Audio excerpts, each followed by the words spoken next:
Cooking. இப்போ வந்து வாங்க சூப்பு, ஆட்டுக்கால் சூப் வைக்க போகிறேன். எப்படி வைக்கணும்னு பார்க்கலாம் வாங்க. ஒரு ஸ்பூன் அளவுக்கு நல்லா நிறையாவே இஞ்சி பூண்டு போட்டுக்குவோம்.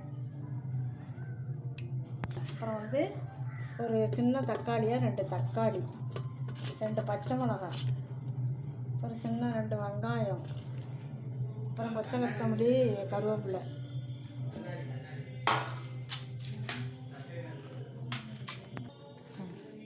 அப்புறம் வந்து மிளகு கொஞ்சம் கூடவே சேர்த்துக்குங்க.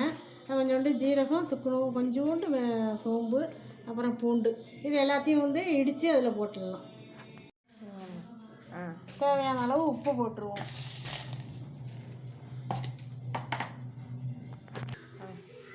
தேவையான அளவுக்கு தண்ணி ஊற்றிக்குவோம்.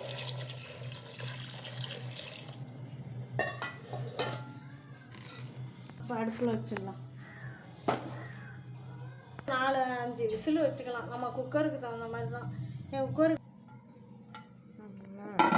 ஆட்டுக்கால் சூப்பு ரெடி ஆகிட்டு. வாங்க எல்லோரும் சூப்பு குடிக்கலாம் வாங்க.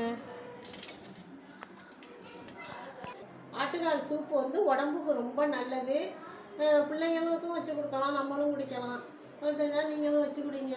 இந்த வீடியோ பிடிச்சிருந்தா ஒரு லைக் போடுங்க, ஒரு சப்ஸ்கிரைப் பண்ணுங்கள். பாய்.